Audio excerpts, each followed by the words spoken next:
Hello, everyone. Hello, and welcome to Alta Live. My name is Beth Spotswood, and I am so excited to welcome you to today's conversation with author Dagoberto Gilb.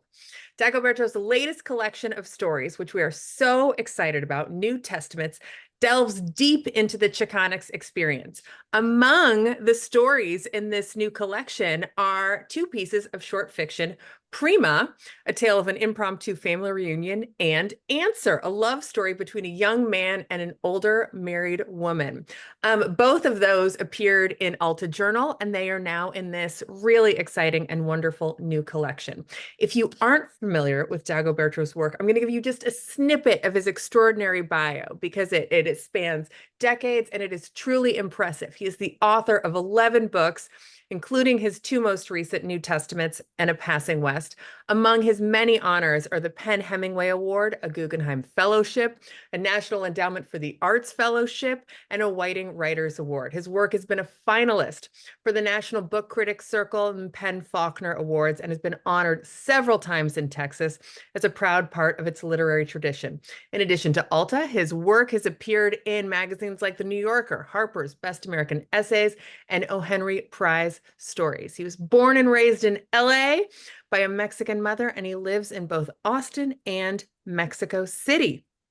Before I turn this over to our wonderful editorial director, Blaise Zerega, who will be leading today's conversation, bear with me for my sales pitch. It is the holidays, folks. What better time to gift yourself or your friends Alta Journal? We are an award-winning quarterly magazine focused on California and the West. We've got incredible long-form journalism, short-form journalism, fabulous short stories by authors like Dagoberto Gilb. We have a special gift. If you buy right now, you get a collection of all of the cartoons. We have cartoons even that have appeared in the first 5 issues of Alta. You can join us for $50 a year. We make a wonderful gift. So I really, as you're shopping and looking for things to buy people, I really encourage you to support the independent journalism we do here at Alta Journal and give the gift of brilliant, beautiful writing about the West. All right, I will leave you alone with my sales pitch. Sold. I want to buy it. You get it. The guests of Alta Live get a little, we send you a little prezi in the mail. But for those of you who are come to Alta Live all the time and haven't yet subscribed, I really encourage you to. We are trying to build our subscriber base and want to welcome you into the fold. I will shut up now. There is a chat section. I can see folks zooming in. Hi from Stacy at City Lights, someone in Ramona, California, Southern California. Susan Straight is here. Hi, Susan Susan. Straight is here. It is always great to see where folks are zooming in from. So let us know. There's a Q&A button at the bottom of the screen to ask your questions of our guest.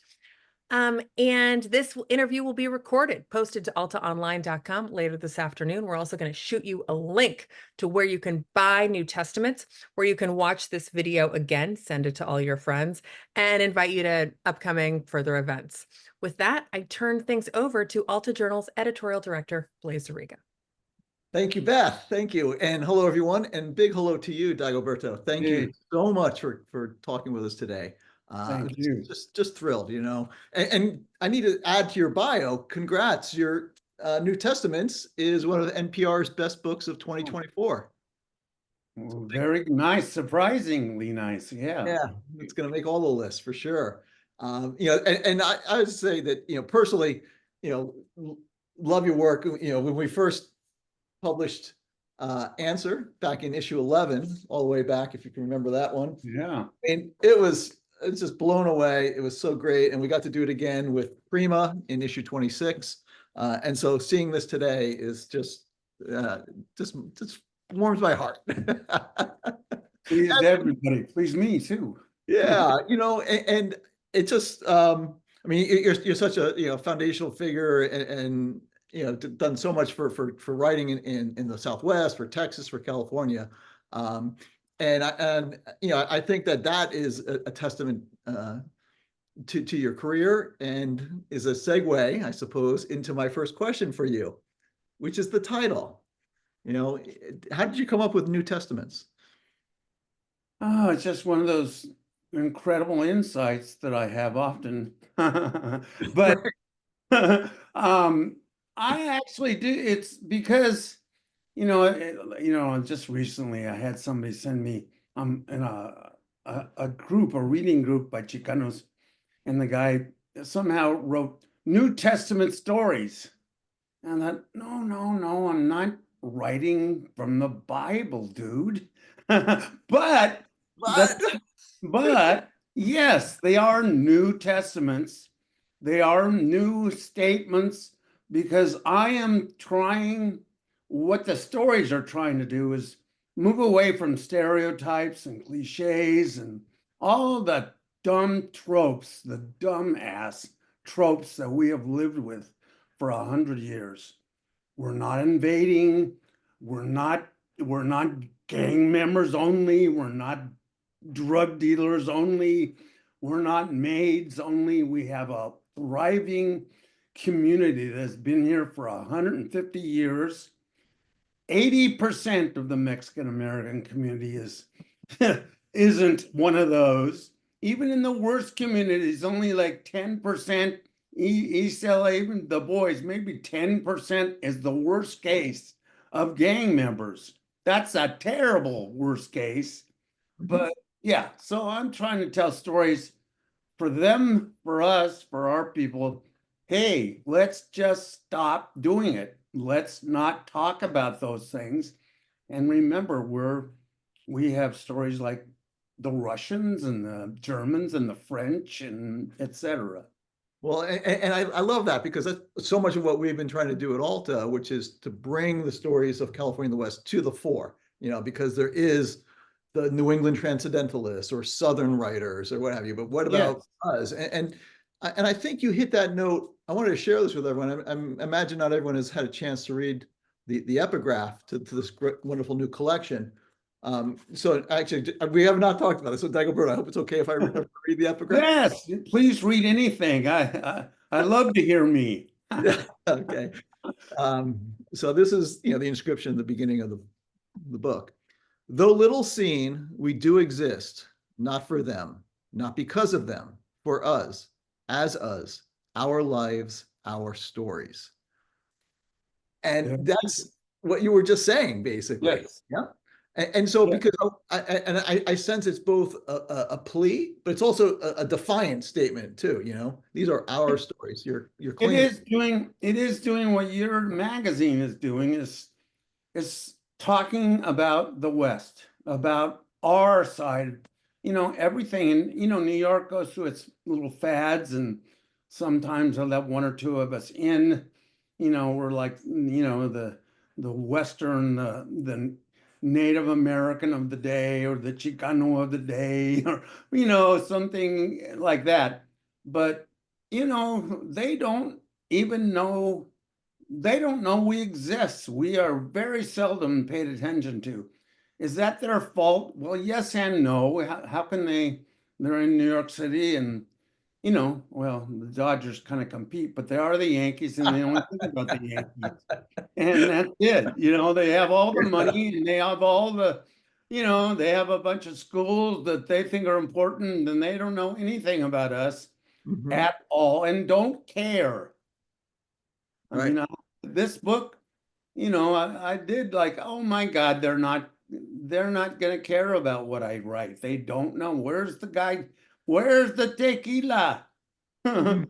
That kind of thing. Right. Okay. I don't have a sombrero on either. Sorry. Right. Well, yeah, I think that the first story in the collection is Great Cloud on San Jacinto Plaza, which is El Paso. And there's a event that happens. There's a cloud, this gray cloud wafts over the narrator and his family. And it's very ominous, and it's a narrative, as a narrative device, kind of it sets in motion, this movement that then the characters, they're never the same, and what's revealed about them and so on. I don't want to give away the plot too much. But it really made me consider thinking about it, because we have recently read Under the Feet of Jesus by Helena Maria Viramontes for the California Book Club. And there's a really harrowing scene in her work where the young boy gets sprayed by pesticides and so on in the fields. But this is an urban setting, and it's kind of like done to little the toxic event or what have you in white noise, but it's bigger than that.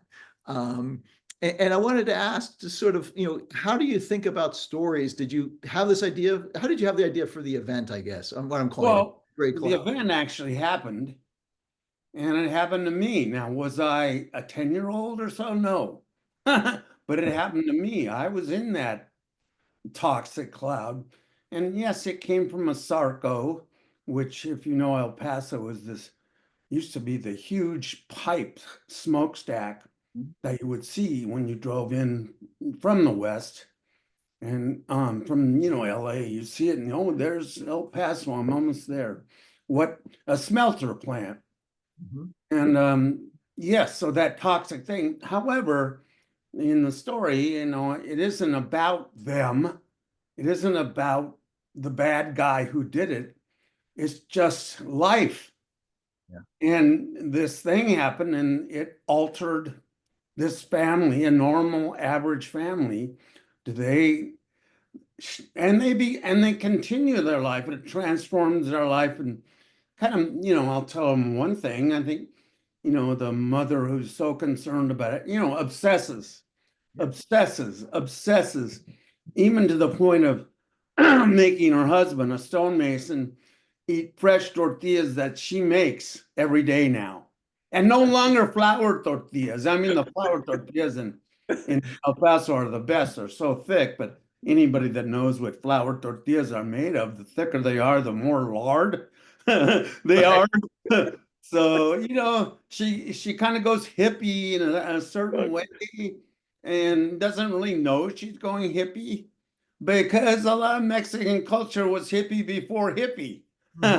And so she kind of goes her version, El Paso version of being indigenous, as she deals with what we all deal with, which is death. Death will come, whether it's from a toxic cloud or just living, it will come. And she obsesses and makes her family go through all her obsessions to deal with life in the face of death and disease. Right. And that is in a way a biblical theme, though, like going back to New Testaments. And you have I think the next story in the collection is the two red foxes, which is also sort of a natural, it's an urban setting, right? You have these, probably two. Austin. He's in Austin. Yeah. In Austin, the two red foxes that appear, or the Brindis at Covadonga, right? In Mexico City, and there's an earthquake. I mean, what's more biblical than an earthquake? Right. People often call my stuff realism. It's like interesting. I appreciate it, but that's like calling Buddhism realism. I write real. I use realism. On an earthquake, I've been in 3 earthquakes in Mexico City, and a couple of them pretty scary. I gotta say, I was, oh my God, this is real. And one of them really dramatic. And the one that I write about there, I was also in, and it was, anyway, it doesn't matter. The point is, yes, all those things, that's how I work stories, using realism. And then I patch things together and, it isn't realism in the sense that, is a tree, is a river, is a mountain. That's sort of what I'm always, until you realize, oh, a tree is a tree. A mountain is a mountain. A river. You also play with us a little bit too, because in the two red foxes, is it 2 foxes or is it 1? And we're navigating that process, the mental process of someone who's having some memory issues and cognitive. Well, here's the little secret to that story. That happened to you. In my kitchen window, there was what I thought 2 foxes standing at the corner of my window about to dart. and I took that off. That I went off on the story there from that issue of like, and I realized I only saw one darting across the street, and I said, well, where's the other one? But yeah, then I thought, what a funny thing that I just did. Yeah, And it is. And I was trying to figure out too. I thought, is this, magical realism or had Fox. Fox was living under my porch in the backyard. It was living there. It would sun on my lawn in the backyard. right? And so you're mentioning some of these events, the cloud, the earthquake, you saw the foxes, and those are sort of leaping off points perhaps for stories, but then you also have some biographical or autobiographical elements sometimes, I think, in your pieces as well, where you've worked pouring concrete for skyscrapers. And so Well, 16 years as a high-rise carpenter. Yeah, that's what I did for a living, is make forms on up to 25-story buildings. I'm actually bigger than that. really, and in Los Angeles only, or did you do that in Texas? Only there was no. I did it once in a 3-story building in El Paso, where actually when I met Ray Carver, the era that I met Ray Carver, and I was writing my first novel, I was it's a Class A carpenter, it's called. When you do concrete, you build forms and column forms. You pour concrete and you peel them off, and you go to the next floor. And but yeah, 16 years as a union carpenter wasn't yeah, it's how my second son was born. My first son, I was so poor that the government helped. And but yeah, the second year, my union benefits, which were good at the time, probably less good now, sadly. Everything is less. There's more and less. Let's go back to that though, because that, to me, that's really, I think the audience would like to know a little bit more about that. So you're working as a union carpenter or high-rise carpenter, you're writing a novel, and then you know that Raymond Carver lives across the street, or there's something. He was teaching at UTEP. I was addition to the UTEP museum, and I was there. Me and a guy named Felipe did all the additional work, which was 3 stories, poured in place. And I'd have my wife. We were been married for a few years. She was my girlfriend in college even. And I had, she made me a burrito, and I had a Fanta orange that I would buy from when somebody would come by every noon or so. And one day I told Felipe, "Hey, I'm gonna go over there and get a soda, man. I'll be back." And I really went and snuck and talked to a writer that I knew was a writer and won a prize, and I'd been writing. I had no idea how the hell you got published. I thought all writers were dead. I thought I had a good shot because I wasn't dead. And and at the time, Ray Carver was the fiction writer, visiting fiction writer. This was 1978. And so they offered me a job, and I'm like, oh, I have a master's from UC Santa Barbara, but not in English.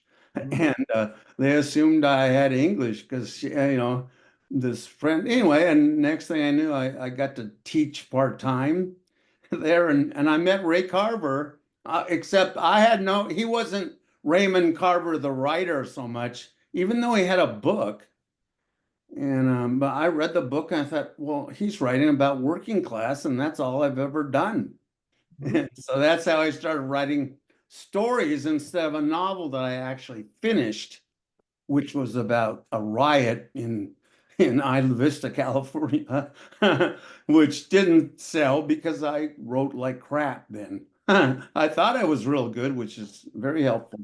But led you to the short stories. The story it was directly caused by Ray Carver's success, yes. And did you show him your work, or? No, I actually wrote a story for him because I had something short, but not, I was thinking of novels. Right. And the story was down in the West Texas town. Uh-huh. And, it's about these junkie carpenters, construction workers that I had worked with. Yes. And, it published pretty well for over the years, I guess. Mhm. But yeah, he saw it and he offered me, he said, do you want to go to Iowa? And I had no idea what Iowa was. I had at UCSB, I tutored Native Americans, and I always loved to read Native Americans and Chicanx. And I like to read half-breed novels, Westerns, because I always thought like I'm a half-breed. That's what I am. And those are the characters I identified with. Yeah. And so I read about Kiowas, and I thought, oh, it's like Kiowa, Iowa, Kiowa, Iowa, Kiowa. And I said, oh, he said, well, you go to school. And I said, I already been in school. I don't want to I want to be a writer. I thought writers were about being out of school and they got studied in schools, but you didn't have to be in school to get out of school anyway. Yeah. So Right. that's that, and that there began my kind of wobbly and warped path to, I mean, had I gone to Iowa, who knows? Who knows what happened? Of course, I wouldn't have had 1,000 different stories. I would, maybe it could be argued that it would have ruined me, and God knows. But I didn't know, and I just looked at him like he was nuts. How could I? Writing now? I'm almost finished with my novel, dude. Of course, I didn't know it was a piece of junk. It was pretty bad, I think. The first novel, right? That's Yeah, that's what it took me 3 years to come to that. But it's a good, I recommend that.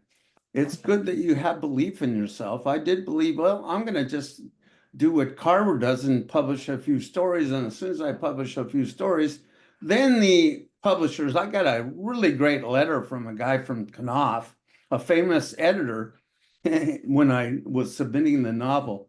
And he wrote, some of this is really good.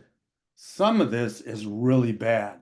And I wrote him back. I said, well, why don't we focus in on what's really good? And I promise the next one, I'll make more of that and less of the other. yeah.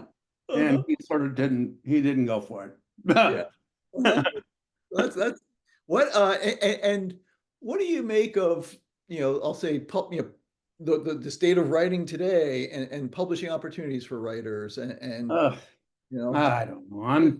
like You're talking to the wrong guy. I'll say all kinds of terrible things. I don't know. I know that, the East Coast, if you're from here, from the West, one of the great things I feel completely happy about is I chose City Lights because that is our Notre Dame, our Chartres Cathedral of literature in the West. Mhm. That's the place to go. It's where, all the things in my era, reading the Beats and Kerouac and Ginsberg. Yeah, they're East Coast guys, but they lived in the West Coast and they loved the West Coast and the West. So I read all them, and I'm from the West. I know, Leslie Silko. I mean, lots of friends of mine are here, and Leslie did all right, one and out of every 25 people who wrote in the American Southwest and West. People, they might do pretty good for a year or two, but then they're forgotten immediately. Mhm. So yeah, no, I'm really happy with City Lights, and I'm like saying, let's talk about us now, and let's pay attention to us. Let's the San Francisco Chronicle, I say, and the LA Times, and write about our literary life, our world, our culture, our land. And it isn't just New York, Boston, and maybe a little bit dips into DC. Let's get attention of our own then, and then they can kind of pay attention to us. Well, But I mean, I mean, the first story that we published of yours, the answer, it's about a young man who falls in love with an older married woman, but Older as in she was 22 or Yeah, something. well, he's like, what, 17 or something? Yeah, he was 15, She's 16. married is the point, Yeah. right? Okay. Yeah. Yeah. And he's young and inexperienced. Yeah. But Yeah. but it's set in a laundry plant in Right. El Paso. And thank God you did not go to Iowa and become a college professor, because you would never, you'd be writing, another college novel as if the world needs that. No, we Right. want to be unapologetically writing about this place. And I think that when I remember reading that for the first time, I was like, oh my God, yes, right away, because this was, it's just so true to all of it. The wonderful Isela, never. Yeah. That was just, it's a lovely thing. See, that laundry is where my father worked for 49 years. He was a floor super. I started working there at 13. I didn't live with him. I didn't grow up with him at all, but he gave me a job at 13. And that was the best thing that ever happened to me, because my mother was, let's just call her dysfunctional, kind of drunk and dysfunctional. And I needed my own money. I needed to be able to cover I needed not to be dependent on her life. So I worked there, from 13 to 17 or 18. Yep. And yeah, saved my life. All right.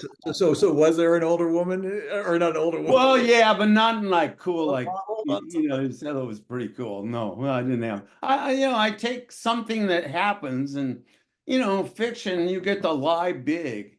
You get to exaggerate, you get to distort, you get to tell a deeper truth. That's what fiction is for. You're telling the deepest truth. And, nonfiction has great mysteries in it, but and that's what's really great about a nonfiction piece, is if it captures the mystery of really that's happening.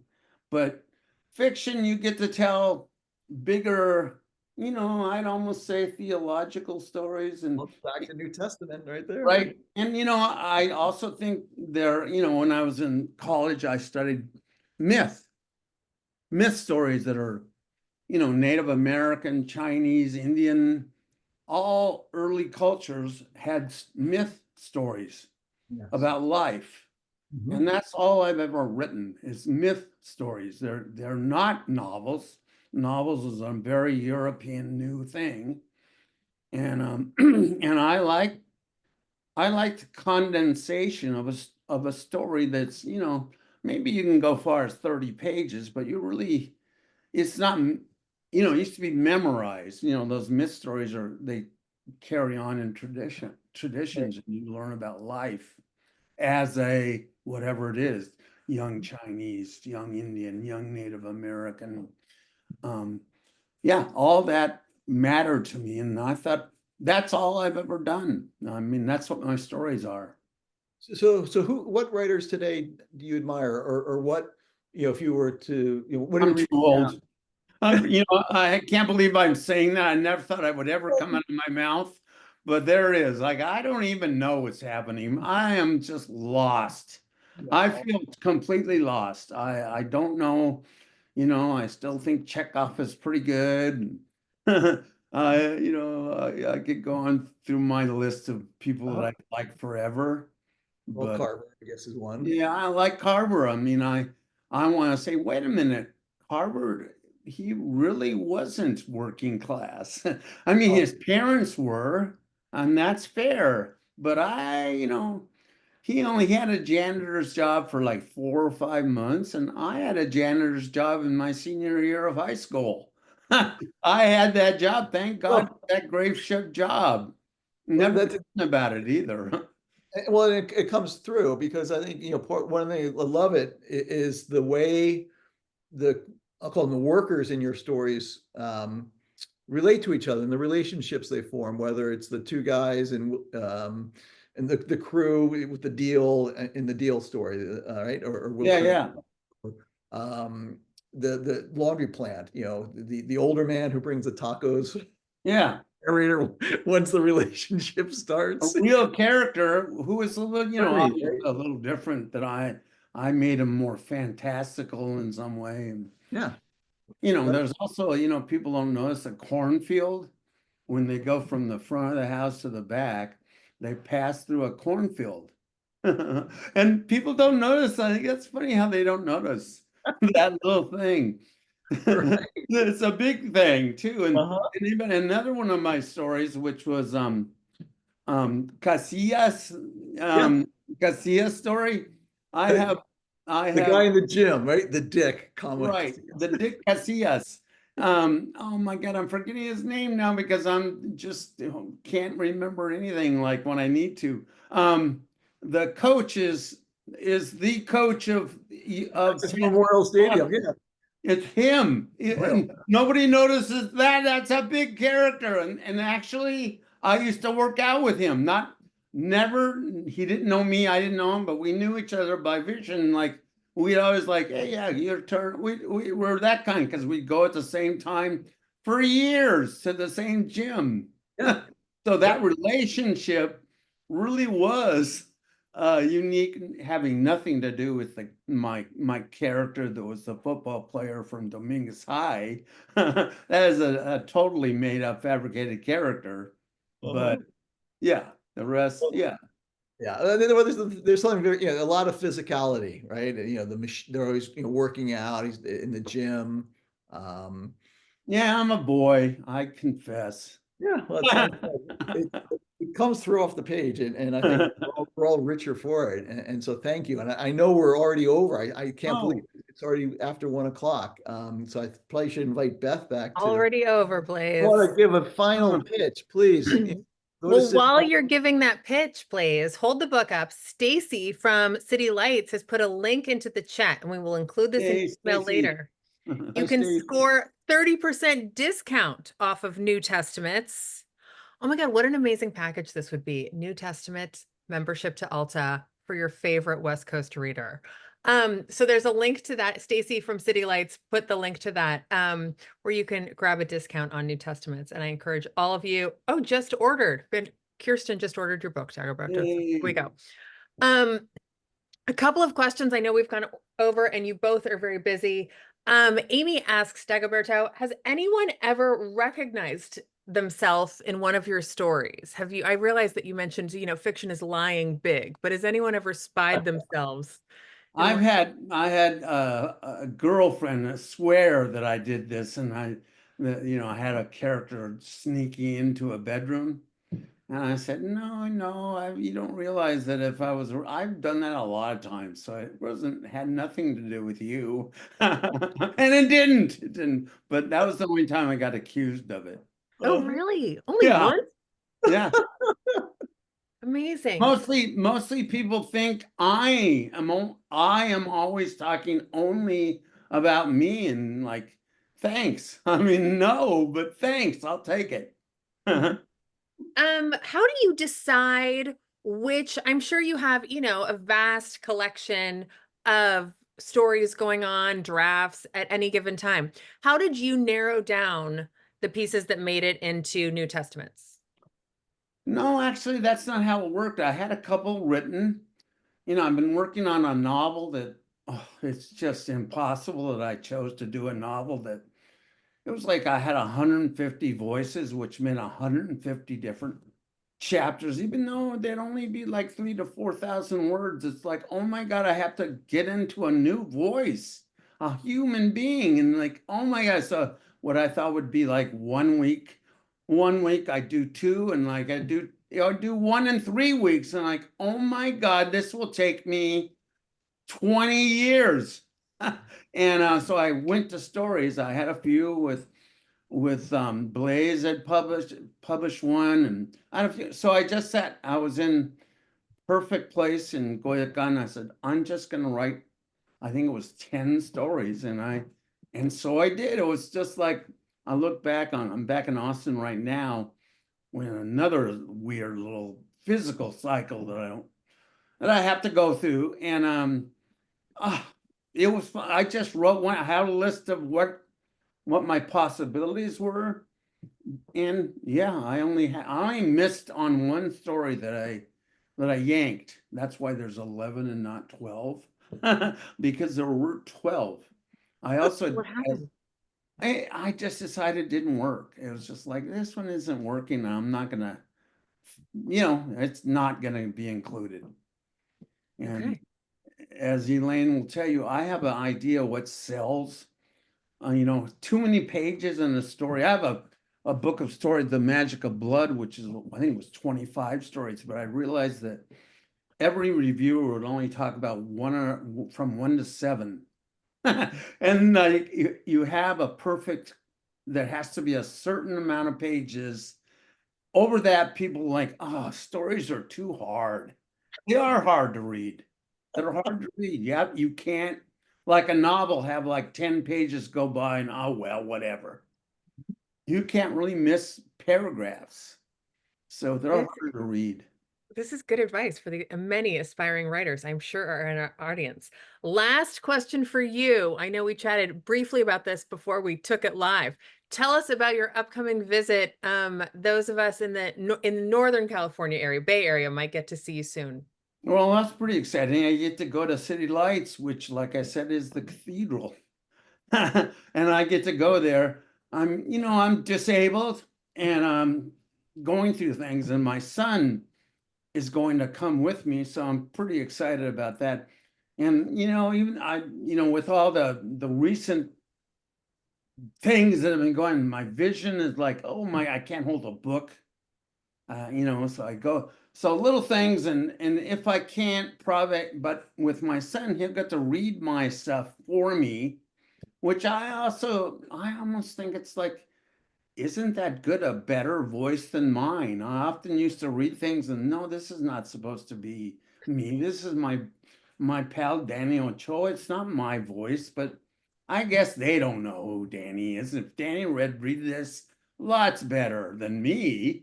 So it's a nice thing. So anyway, I'm really looking forward to getting to be at City Lights, where really, like, I was kind of in my head, this writer of me in a lot of ways was born. I think a lot of us Oh, from the West, came out of the City Lights culture that grew. And, we found, oh my God, a literature that is in my world, my wild world. Grove Press had that a little bit. They had sort of the beats and burros and, some of the great in Mexico too. So it was Grove Press and City Lights were it. well, you will be at City Lights. Stacy just put it in the, and we'll include it in the email, but that is Tuesday, January 14th at 7 p.m. And so you can, if there's a link to live stream it, if you are outside of the San Francisco Bay Area and can't come, you can also watch. I'm guessing it is free to attend, as City Lights wonderful events usually are. And I really encourage all of you to be there. I'm sure some Alta folks, some fans from Alta will be there as well. Including Blaise, and that you're going to be in conversation with our friend Oscar Villalon from Oh Zizima man. Magazine, another friend of the Alta fam. So it's going to be a fantastic event, and we all look forward to it. Dagoberto, thank you so much for joining us today. And we're so excited for your new book, New Testaments. Thank you so much, Blaise, for an amazing interview. And Thank folks, you, Dagoberto. thank you, Thank you, everyone. Dagoberto. Grateful to you, All right. man. Thank you. Today. Thank Before you. you all leave, oh, sorry, Dagoberto, go ahead. No, just saying thank you to you. Oh, that's nice. What a gentleman. Before you all leave, I would love to invite you next week. We're going to have a roundtable with indie booksellers and talk about gifts for everyone on your list, including New Testaments. But what to buy everyone on your list, from your mystery lover to your angry, angsty teenager. We're going to have indie booksellers share their picks for us. And that's a week from today, December 11th at 12:30 at Alta Live. Again, Dagoberto Gilb, the book is New Testaments. It is an honor to have you in our magazine and join us at Alta Live today. Thank you both. Thank you guys. Thank you, Thank you Blaise. so much. Take good care.